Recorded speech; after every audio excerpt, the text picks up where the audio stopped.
wa ligi kuu ya NBC ambapo tuko hapa kutangaza ya kwamba mechi zetu za ligi kuu ya NBC tutatumia uwanja wa Meja Jenerali Isamuhyo, ndio utakuwa uwanja wetu wa nyumbani.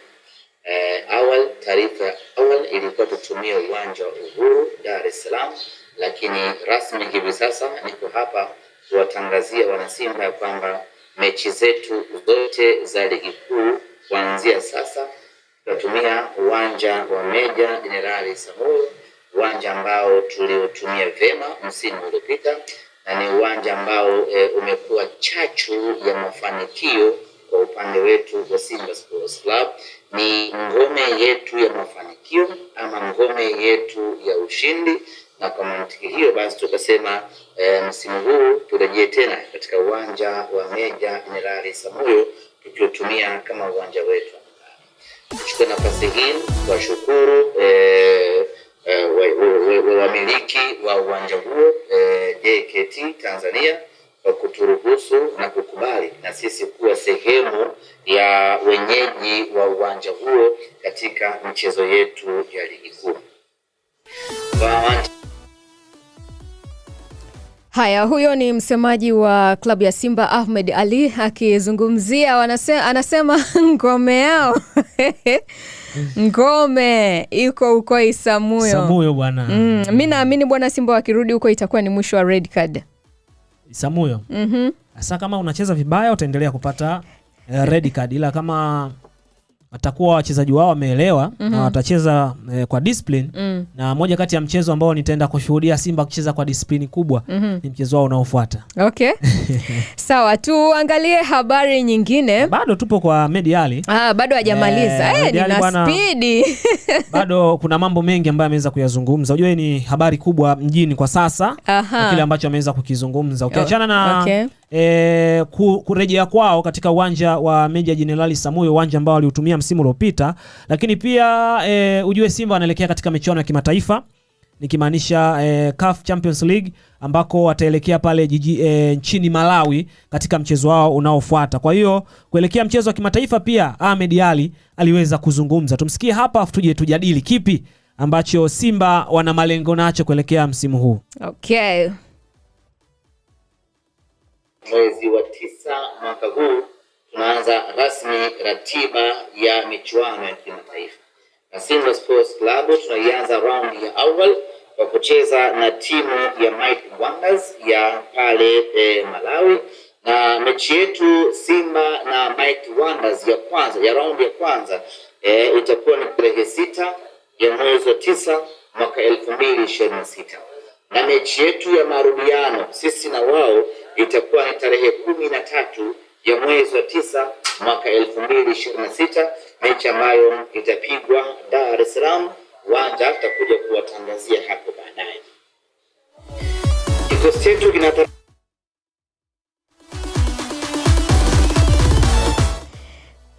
Okay, ameendelea kuzungumza hapo Haya, sasa tuambie, tupe habari motomoto kwa undani zaidi, tuchambulie, tudadavulie.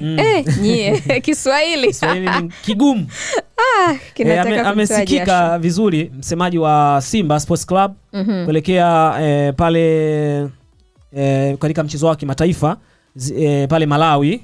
Tunategemea kuanzia tarehe ngapi, wanaondoka tarehe 4 kasema. Wanaelekea pale Malawi ambako tarehe 9 watakuwa na mchezo pale Malawi, lakini vipo vingi ambavyo ameweza kuvizungumza.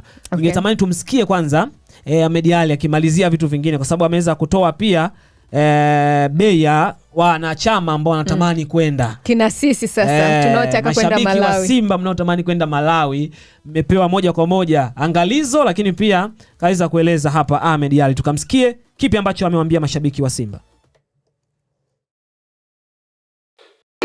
Ya kuelekea Malawi kwenda na kurudi itakuwa ni shilingi 200,000. Gharama halisi ya kwenda Lilongwe na kurudi ni zaidi ya 2,250,000, 300,000. Lakini tukasema tuwatoze watu wetu shilingi 200,000 tu, itakaopelea Simba Sports Club tutaongezea kupitia marafiki zetu, kupitia wadhamini mbalimbali ambao watajitokeza kuchangia safari yetu hii. Lengo letu ni kwamba tusiache mtu nyuma.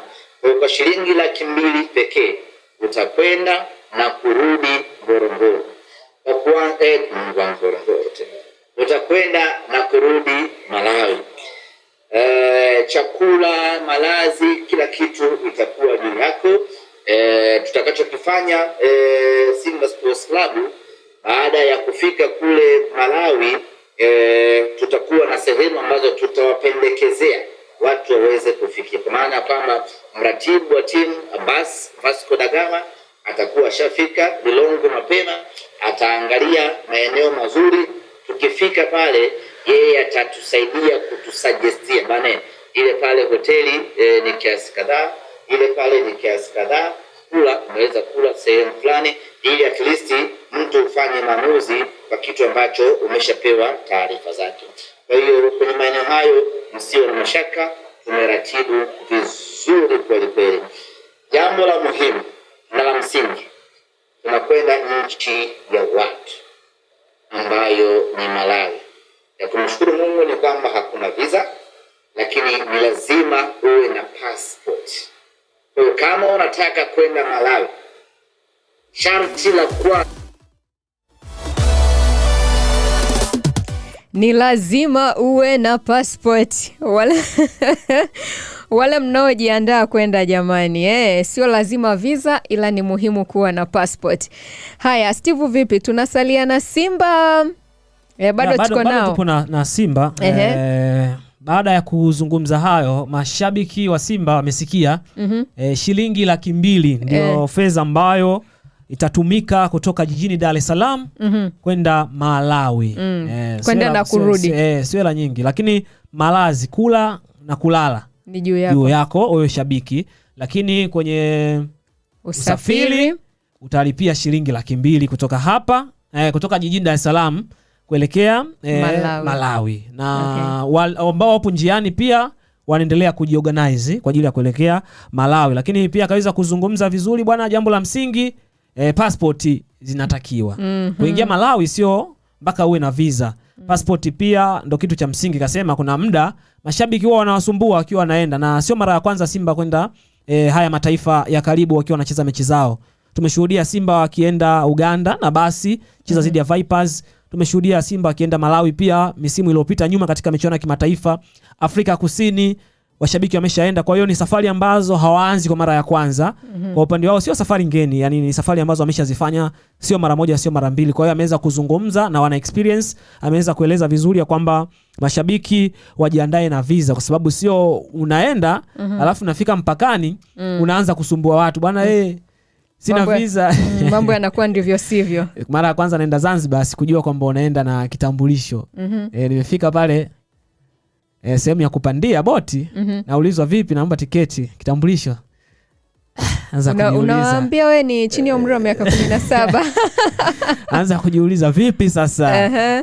Siku niliaishia safari nikarudi nyumbani, kesho yake na ndo nielekee Zanzibar. Kwa hiyo sasa pia kupata kitambulisho changu nilikuwa nimekiacha, yani nacho kipo nyumbani ila siku safari nacho. Kwa hiyo kwa mashabiki wa Simba wamekumbushwa na msemaji kwamba wazingatie cha kwanza passport ambayo itaenda kusafiria. Najua Malawi sio sehemu ya kuingia na visa, kwa hiyo ameweza kutanabaisha hivyo. Lakini kingine ambacho Simba ni kuelekea michuano ya kimataifa. Kipi ambacho wao kama Simba malengo yao kuelekea michuano ya kimataifa? Huyu hapa Ahmed Ali ameweza kuzungumza malengo ya Simba kwenye michuano hii ya kimataifa, ya kwamba mwaka huu mapenzi yake Mwenyezi Mungu tutavuka hatua ya makundi, tutakwenda mpaka robo finali. Lakini bado robo finali sio hatua ya kujivunia Simba Sports Club. Malengo yetu kwenye michuano ya kimataifa msimu huu ni kucheza nusu finali ya ligi ya mabingwa barani Afrika. Haya ndiyo malengo yetu, na tunamuomba Mwenyezi Mungu atujalie tuweze kuyatimiza malengo haya ya kufika hatua ya nusu finali. Na kila tukitazama timu yetu Kila tukiwaangalia wachezaji wetu, unaiona Simba hiyo ambayo inakwenda kutimiza haya malengo na kukata kiu ya mashabiki kwa kufika hatua ya nusu finali. Kikosi kinaondoka. Haya, hayo ni malengo ni malengo ya wanasimba malengo ya wekundu wa Msimbazi Simba msimu huu. Wao ndoto, mawazo, akili na kila kitu ni kufika hatua ya nusu fainali. Wamekuwa wakifanya na wakiishia robo fainali, lakini pia Simba msimu uliopita hawakufika hata hiyo robo fainali. Kwa hiyo amesema kwa kikosi na kwa timu waliosajili na anavyoona kikosi cha Simba, basi nusu fainali hii hapa. Okay. Nipite na ujumbe wake. Nyanda anasema kutoka mwisho wa reli Kigoma, shabiki wa ubaya ubwela. Nafurahi sana kuiona Simba yangu ikicheza ikiwa imepewa kadi nyekundu. Inapeleka pumzi ya moto kwa mpinzani kila muda. Yani kwamba na licha ya kwamba wamepewa red card, lakini bado timu inapeleka moto. Okay. Kwa hiyo Simba tumemalizana nao. Tumemalizana na Simba. Haya, Simba sisi tunawatakia kila laheri. Tunageukia katika habari gani kwa sasa, Steve? Habari bado tunazo nyingi. Lakini tunajua leo kuna mchezo wa Young Africans watakuwa dimbani kumenyana dhidi ya kikosi cha JKT Tanzania majira ya saa 12 kamili za usiku. Kwa hiyo wanasema mchezo ambao tunausubiri kwa hamu. Waliomvunja Pacome wao. Okay. Ni mechi ambayo inaenda kuchezwa hivi karibuni saa 12. Saa 12. Okay. Kwa kumbe bado masaa machache tu. Bado risali moja kwa sasa hivi, si saa 10 na dakika saa 10 na nusu hivi. Na nusu inaenda. Kwa hiyo bado muda mchache tu tuweze kushuhudia mchezo wa Yanga dhidi ya JKT Tanzania. Okay. Kifuatacho ni mchezo ambao utakuwa wavuta ni kuvute. Yanga wao wakienda kucheza dhidi ya JKT Tanzania. Mchezo ambao unasubiriwa kwa hamu. Mashabiki wengi wa soka sasa hivi nchini wakiwa wanasubiri kushuhudia timu zao zikienda kupepetana tunaita katika uwanja wa KMC. Yanga akiwa nyumbani. Mpaka sasa Young Africa ameshacheza michezo miwili katika ligi kuu ya NBC Tanzania bara. Okay. Lakini kwa upande wake JKT pia amecheza michezo yake miwili katika ligi kuu ya NBC Tanzania bara, na ni timu ambazo zimeshakutana sio mara moja. JKT kwake kwanzia wamekutana takriban mara 7. JKT ameambulia sare 2 kwa Young Africans. Mechi zingine zote JKT ameweza kupotea, ameweza kufungwa. Kwa hiyo ukimwangalia Yanga na JKT ukiweka kwenye mizania, unamwona Yanga akiwa bora zaidi kuliko JKT, kwa maana Yanga ameweza kufanya kile ambacho kipo bora. Lakini kwa upande wa JKT ana kikosi bora, kocha wao ni kocha bora ambaye kocha kijana msimu uliopita ameweza kuprove hilo kwa timu yake kucheza vizuri. Na kingine ambacho watu wanaweza kawa wakifahamu, ujue JKT Tanzania wao wana mfumo ambao wa kutumia wazawa. Yani JKT ni timu ambayo ina slogan kwamba sisi timu yetu hatusajili mchezaji wa kigeni. Maana yake ni timu ambayo inatumia wachezaji wazawa typical wote. Okay. Yani wachezaji unaoona katika timu ya JKT ni wachezaji ambao wazawa. Tunaita wachezaji kutoka wote wamezaliwa ndani ya nchi ya Tanzania. Hata kama hajazaliwa lakini raia wa Tanzania. Hawachukui mzao. Ukiangalia timu ya wanawake ya JKT Queens pia ni timu ambayo haina wachezaji wa kigeni na wachezaji wazawa. Kwa hiyo ni mchezo ambao tunaenda kushuhudia wachezaji wazawa na timu ambayo ina mixa ya wachezaji wazawa lakini pamoja na wachezaji wa kigeni. Kwa hiyo hautakuwa mchezo mwepesi kwa Young Africans, wao wakiwa wanaenda kutafuta alama zao zingine kuelekea katika NBC Premier League, ikiwa ina mpaka sasa hivi na alama 6 kwenye ligi kuu ya NBC, ikiwa imefanya hivyo vizuri kabisa kwenye msimu uliopita, ikimaliza kwa kuwa bingwa wa ligi kuu ya NBC. Kwa sasa wanarejea tena kwa nguvu kubwa ili kuhakikisha kwamba wanaenda kutetea taji lao. Unateteaje taji lako? Ni lazima kila mchezo ambao unaelekea uwe unaenda kuibuka na ushindi. Na nikiangalia kikosi cha Dar es Salaam Young Africans sio kikosi chepesi, yani ni kikosi heavy kweli kweli, kikosi kigumu ambacho kinaweza kikaenda kupambana na mtu yoyote kwenye ligi yetu ya Tanzania. Ukiangalia mizania ya Yanga, quality ya player wake ambao wapo nao, angalia tu hata confidence ambayo wapo nayo kwa sasa, angalia pita kila sehemu wanazungumziwaje Young Africans, wanazungumziwa kwa mazuri kwamba ni timu ambayo inafanya vizuri. Kwa hiyo ukiangalia mchezo wa leo unaweza ukawa ni mchezo mgumu sana kwa upande wa JKT Tanzania, na ukiangalia JKT Tanzania wao wapo ugenini katika mchezo wa siku ya leo dhidi ya Dar es Salaam Young Africans. Lakini nilizungumza hapa katika michezo 7 JKT Tanzania ametoa sare mchezo mmoja. Okay. Michezo 3 sare, michezo 7 wameweza kuwini. Wameanza kukutana mwaka gani?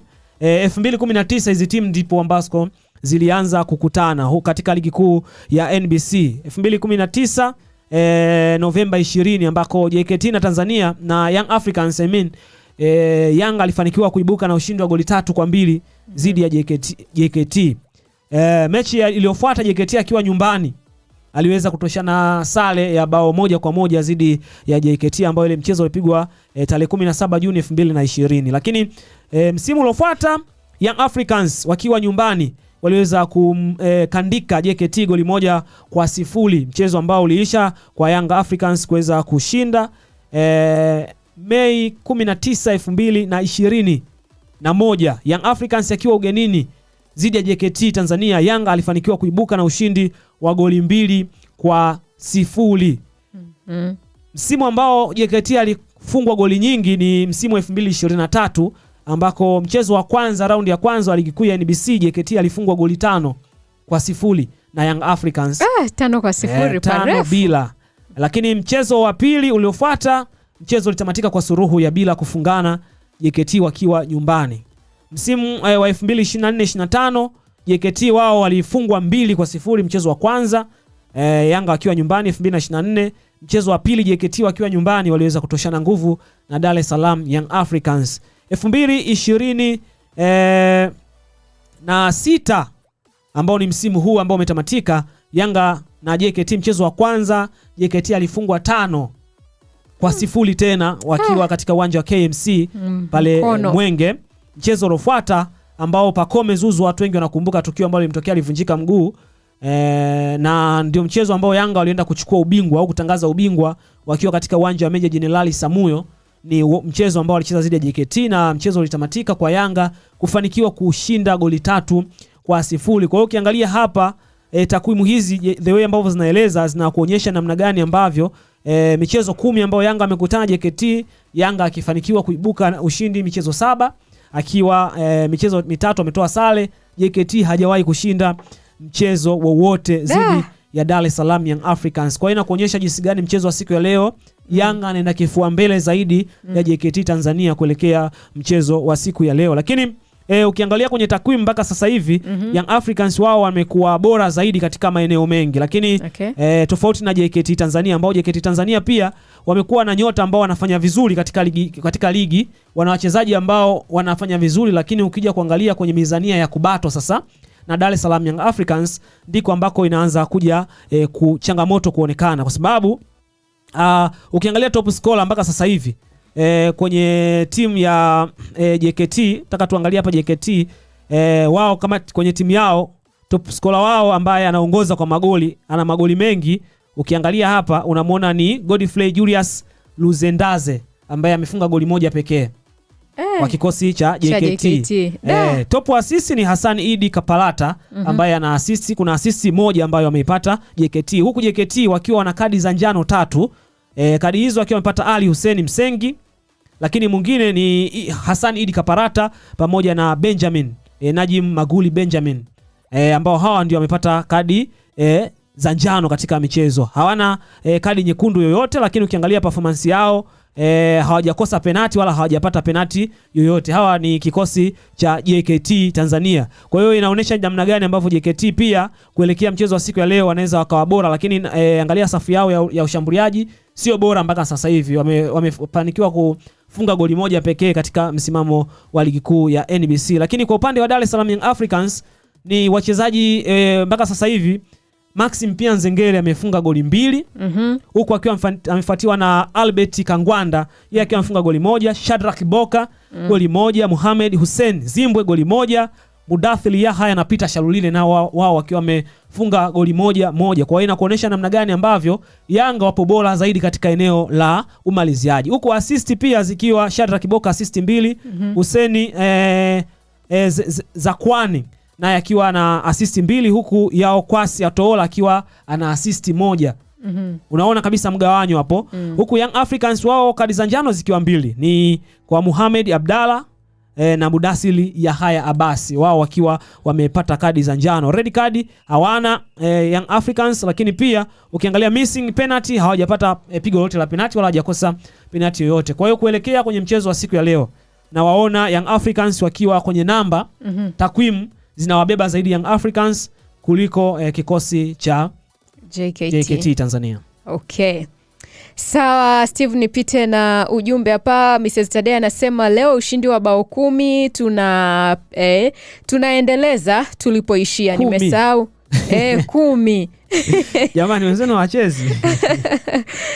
Anasema bao 10 tunaendeleza tulipoishia. Nimesahau kuwasalimia hapo mjengoni. Habari zenu mama dada, shikamo. Mama dada unasalimiwa. Marhaba. Ndio salamu nazopenda mimi. Tobias anasema hiyo yangu ndio timu gani tena au ndio Yanga? Unajua unaongea Kiingereza, sasa kuna watu huko wanatafsiri Kiswahili. Anasema Young Africans, Yanga. Young kwa maana ya Young Kiswahili ya. Ila watu Samson anasema leo Yanga anafu okay. Sawa, Mrs. Tadea anasema Steven Bruno malizia na kocha wa Simba mambo zako. Asia anasema ila leo watayaoga magoli mengi sana. Okay, sawa. Haya sasa, Mrs. Tadea anasema Asia, Simba Queens tumewafunga leo Kenya Polisi. Haya, hongereni sana. Simba kafungwa. Mwambie. Bana Simba Queens kafungwa. Mrs. Tadei Mkenya huyu yeye anawatambia wenzake. Sasa kafungwa. Yeye ni Mkenya. Mkenya. Kwamba yeye kawafunga wa Tanzania. Okay, nikajua anasema Wakenya wamefungwa. Hapana, Wakenya wameshinda. Na kwenye kundi Kenya Police anaongoza akifuatiwa na Simba yeye akiwa Simba Queens akiwa ameshacheza mechi zake 2. Kwa hiyo bato mwenzie Kenya Police amecheza mchezo mmoja, kwa hiyo anakuja kucheza mchezo wake wa 2. Lakini afadhali hata tumetoka na bao 1 la kufutia machozi. Sasa bao halina maana kama ukifungwa. Hivi kumbe. Yani hata ukifungwa 2-1 wewe ukapata bao 1 halinaga maana, kwa sababu kinachoangaliwa ni ushindi.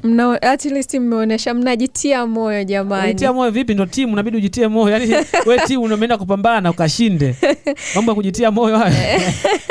Yaache kabisa. Jabiri anasema mpira wa kisasi JKT Tanzania versus Young Africans. Tuione kama dabi ya Kariakoo. Anasema watu hao wanacheza vibaya leo. Dukabuya atavunjwa na Fredi Ngoma. Anasema Yanga bingwa mwakani tena. Asante sana. Usiombe wenzako wavunjwe jamani.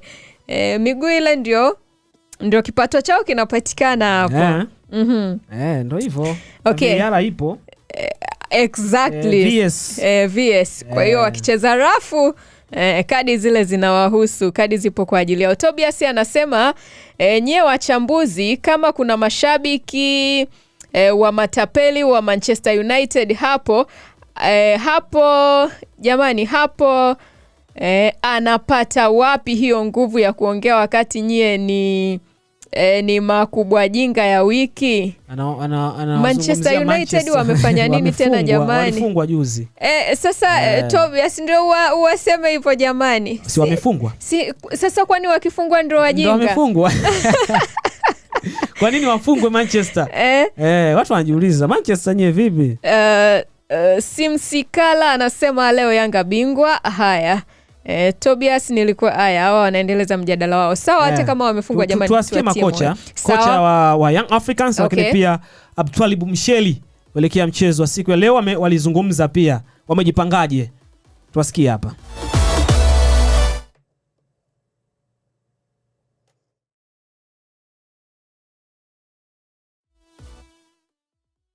Mwanachi, we will always invite you to be part of our good moments and our bad moments. Be part of us in all these moments. Your support gives us strength. Your support gives us the courage. Your support energizes us to work very hard and make sure that we try to keep you happy as much as we can. And the team, we may not be getting enough time to prepare, which is very unfortunate at this time of the season, because I would have loved to work a little bit more with the team, but unfortunately the games are coming thick and fast so early in the season. I'm only on my 5th week with the team, and I'm happy with the 40 to 60 minutes that we are playing, but I'm still not very happy with our last 30 minutes, and I do believe we can only build on that with good training sessions, and unfortunately we are not getting enough because the games are very close, and I understand the reasoning behind, because we are hosting the AFCON and we have to make sure that the national team gets enough time to prepare the team, and we must support that and support that initiative. But the reality is that we are suffering in terms of the preparation of the teams, and I've already seen some bad injuries in other games that I watched as a result of. Haya ni kocha wa Young Africans huyo akizungumza. Wadau na kazungumza angependa zaidi kuona mashabiki wengi. Afadhali umeniwahi, nilitaka kusema wadau mnisaidia kutafsiri mimi. Ametamani kuona mashabiki wa Yanga wakijaa siku ya leo kwenye uwanja wa KMC kuisapoti timu yao. Amezungumza mengi, lakini moja kati ya vitu vikubwa, na hilo ndio kubwa, ambavyo alikuwa anawataka mashabiki kuweza kuwa kwa wingi uwanjani. Sawa, Mrs. Tadei hapa anakuambia sasa Steven Becker ndio uvae jezi ya Yanga. Ushapewa. Hii sio Yanga, ni jezi ya, ujue kwenye zile bendera za taifa hivi langine maanisha madini. Ya madini, utajiri. Utajiri, nimevaa jezi naye maanisha utajiri. Sure, mimi nimevaa nyeusi hapa naonesha Mwafrika halisi. Ushapewa jina Steven Becker. Steve Becker. Baraka anasema Yanga oye, piga hao JKT 3-0. Napenda Yanga, nikiwa hapo na wafuatilia uchambuzi nikiwa hapa Nairobi, naona kama muda hauendi tuanze kushangilia magoli. Wewe anza kushangilia na sisi hapa. Nairobi watuambie timu gani wanaipenda. Wanaotokea Nairobi. Wa Kenya. Yanga, Simba, wengi wapo wapi? Mwaipenda Simba, mwaipenda Yanga. Niambie Steve. Hapa tumsikie pia moja kati ya wachezaji magolikipa wa Young Africans. Huyu hapa.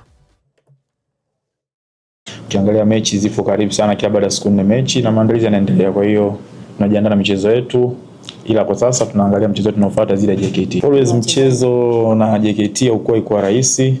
Mchezo mgumu kwa sababu wana wachezaji wazuri, wana mwalimu mzuri na wanakuja kwa plani. Kwa hiyo haukuwa kwa mchezo rahisi zile JKT. Ndani hiyo ndo kitu ambacho kitaifanya mechi ngumu zaidi, kwa sababu mtu ambaye anatoka kupoteza game hatopenda kupoteza mchezo tena ambao unaofuata.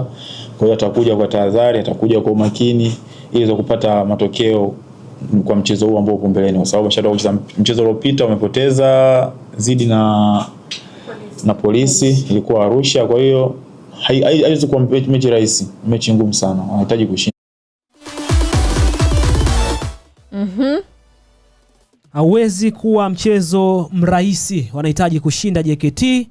Maneno yake golikipa wa Yanga Abdulwalib Msheli akizungumza na waandishi wa habari kuelekea mchezo wa siku ya leo, Yanga zidi ya kikosi cha JKT. Tunasubiri majira saa 1 zikiwa zimebaki lisali 1 dakika kama 15.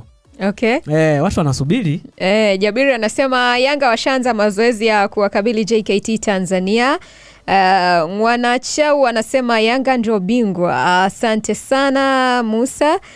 Anasema Yanga ndio bingwa. Mrs. Tadei anasema Kenya tunaipenda Yanga. Tobia okay, sawa. Kenya tunaipenda Yanga.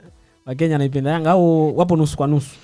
Na sasa yeye ameamua kuwajumlisha nadhani na marafiki zake, pengine na familia yake.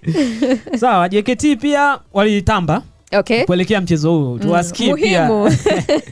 Lazima tu balance, tukienda kwa Yanga peke yao wawasikie pia JKT wamewaambia kitu gani. Okay.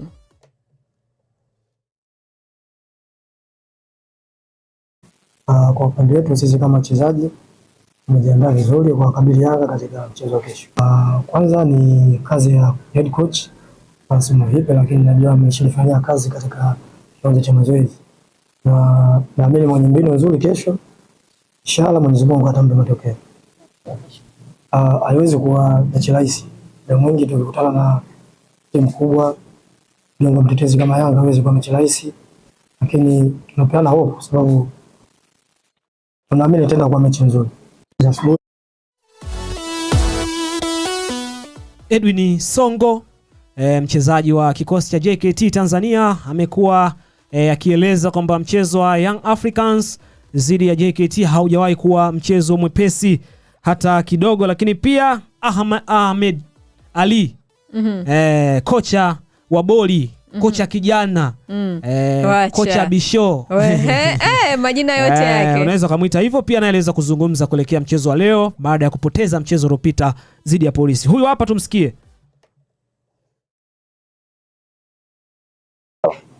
Mpaka sasa siku mbili leo, siku ya pili kwenye preparation. I'm happy na team na group ambao tuko nalo. Hatukuwa vizuri kwa matokeo ya last time, tumekuwa disappointed. I think ipo kwenye football, tunatakiwa kuacha pembeni na kuangalia mbele zaidi nini ambacho tunakwenda kufanya. So kama mwalimu najaribu kuona namna gani ambavyo tunaweza tukadevelop group ambalo niko nalo. Tuko na timu nzuri, tuko na wachezaji wazuri na hizo talents ambazo wako nazo ili kuweza kufikia goals ambazo tuko nazo. So tunajua tunakwenda kucheza mechi nzuri, mechi ngumu. Kwa sasa tunacheza na bingwa mtetezi ambaye ana 5 times kuchukua. Haiwezi kuwa rahisi kwetu, lakini haiwezi kuwa rahisi.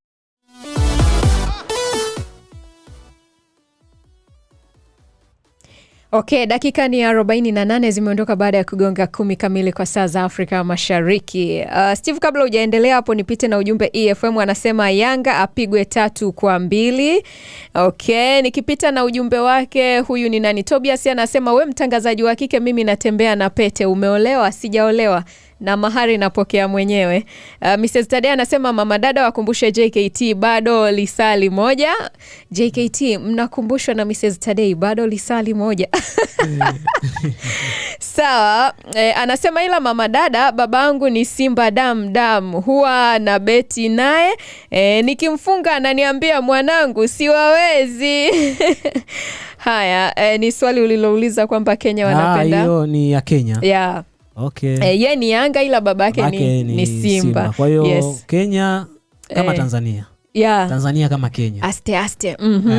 Lameki anasema jamani, naomba kwamba Simba ukiwa Simba imecheza na nani anauliza? Lini? Simba ni kama sijamuelewa vizuri, lakini ni kama anauliza Simba itacheza na nani, mechi gani ya Simba ambayo inafuata? Simba takuja kumwambia hapo. Okay, sawa. Tunageukia kwenye upande gani, Steve? Muda nao unasonga. Yeah. Muda nao unasonga. Siku hazigandi, lakini watu wamekuwa bado na maswali mengi kuelekea mchezo huu.